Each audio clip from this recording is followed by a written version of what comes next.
Salut les gars, TGL, j'espère que vous allez bien. La vidéo, je vais la faire très très courte. Ça va être une petite vidéo pour une astuce en particulier. Alors, je vais vous la montrer tout de suite. Alors, quel personnage je n'ai pas monté au maximum?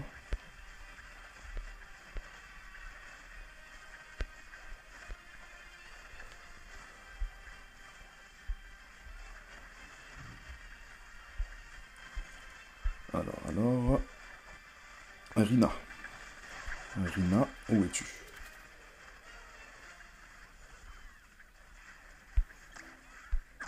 On va reset le personnage directement avec cette ressource. On en a beaucoup de manière gratuite. Et si vous les avez déjà utilisés, je vais vous montrer comment en récupérer aussi.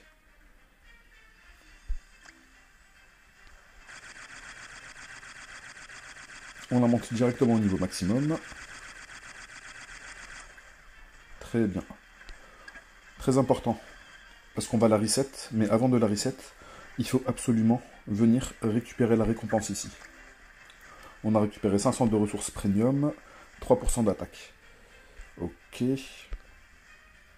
Sur qui d'autre on peut faire ça? Verdil. De toute façon, je suis obligé de la reset Rina, vu que je ne l'utilise pas pour le moment dans ma formation.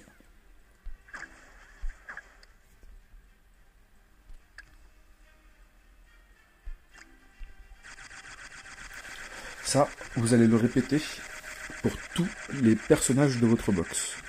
En faisant ça, vous allez gagner énormément de substats en plus. Là, c'est parce que je n'ai gagné qu'un seul palier, que j'ai gagné que 3%. C'est déjà énorme. Mais si vous faites ça sur 10 paliers de progression, il me semble qu'on ne peut pas avoir de visuel ici. Mais si vous faites ça sur tous les personnages légendaires, uniques et tous les autres, vous allez plus ou moins gagner à peu près 50, 60, 70 000 de ressources premium. Ça va dépendre si vous avez déjà monté votre box niveau 10, niveau 20, niveau 30. Mais ne les montez pas en fait par palier. Faites plutôt ça de cette manière. Vous voyez, tous mes personnages ils sont niveau 1. Parce que dans le book ici, j'ai déjà récupéré les récompenses du niveau 50. Et les substats, elles sont enregistrées une fois qu'on récupère la récompense. Il faut bien penser à la récupérer, sinon vous allez devoir faire cette même étape une deuxième fois. D'ailleurs, je vais vérifier tous niveau 50, niveau 50, niveau 50.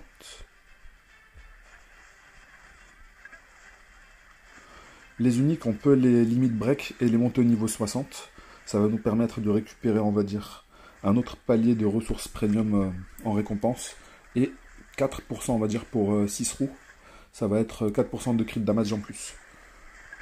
Par contre, là, le niveau 60 des personnages légendaires, c'est beaucoup plus intéressant, puisque là, vous voyez, pour Rina, elle a plus 15% d'attaque en flat. C'est, enfin, en pourcentage, c'est vraiment énorme. Pareil pour Galéon. Mais pour ça, il faut déjà avoir les ressources pour limit break les unités, et nous allons d'abord limit break les unités de notre formation en priorité.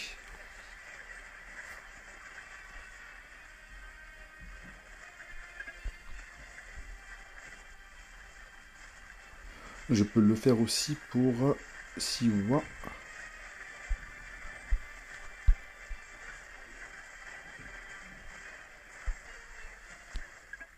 Bref, je vais pas le faire tout de suite.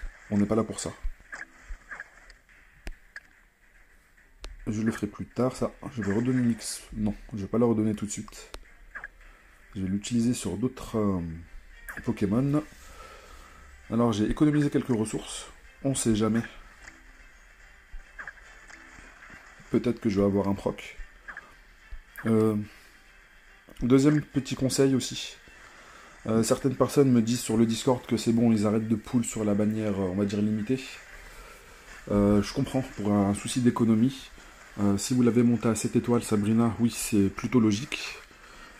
Par contre, il y a un personnage de la box qui n'est pas dans le pool régulier. Il est simplement dans le pool des bannières. C'est Thésarion. Thésarion, il est aussi ici.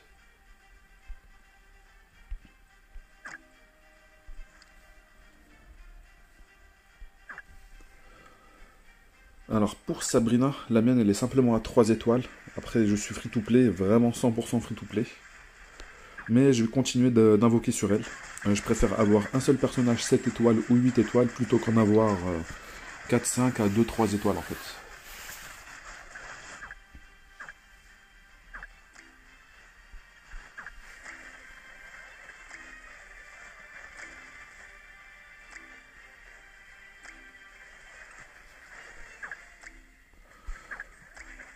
Bien triste cette multi. Hein. Très très triste. Je vais bientôt avoir 4 doublons. Il m'en faudra encore un autre pour pouvoir lui faire la promotion à 4 étoiles.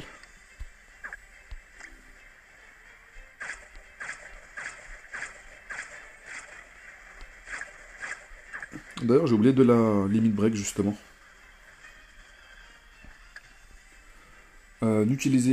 N'hésitez surtout pas à utiliser des personnages de rareté inférieure, des personnages uniques.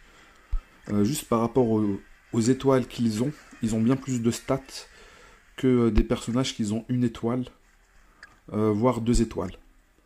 35 000 d'attaque, 560 de précision, attaque 16 000, accuracy 420.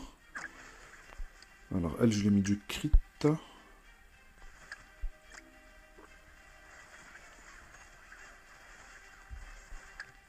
Alors je vais peut-être devoir reset Sabrina vu que c'était l'XP. J'ai fait un move de noob. C'était l'XP qui était pour Jane.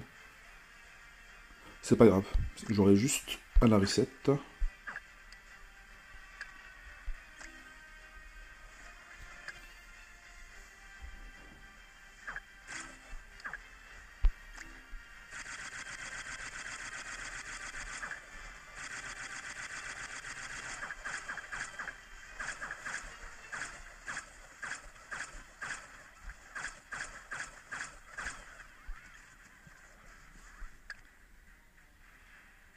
Alors, que je ne fasse pas d'erreur.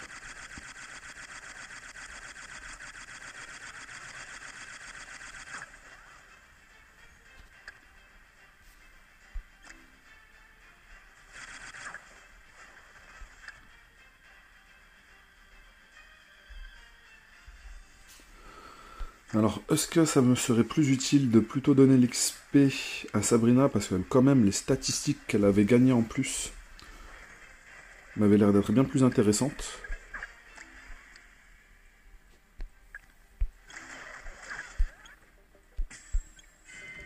Après, j'ai eu un petit peu de chance aujourd'hui, j'ai récupéré mes 4 premiers items impeccables. Je les ai récupérés juste un peu plus tôt. J'en avais aucun, et j'en ai drop 4 d'un coup. Enfin, pas d'un coup, mais dans la matinée.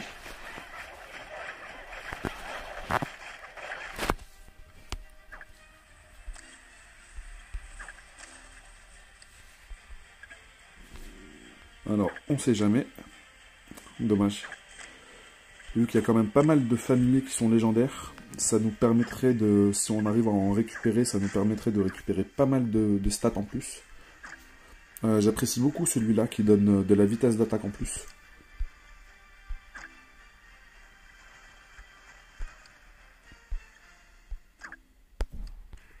En général, je suis en train de donner, on va dire, une priorité à celui-là, mais je vais arrêter de le monter. Et je vais recommencer à monter tous les autres un petit peu par palier.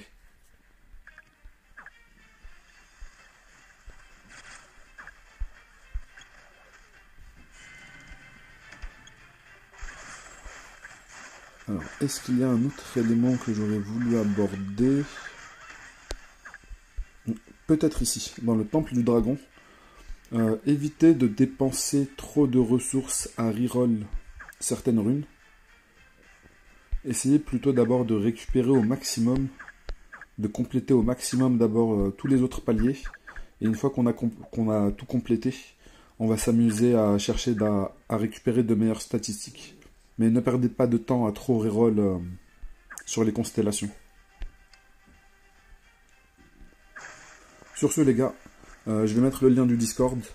Hélas la guilde elle est complète, mais le Discord est ouvert à tout le monde si vous voulez juste venir dire bonjour, participer, récupérer des informations, voir quelques astuces. Il y a même certaines personnes qui ont fait des tutoriels pour compléter certaines maps qui sont quand même assez difficiles. Vous êtes les bienvenus. Sur ce les gars, on se dit à plus.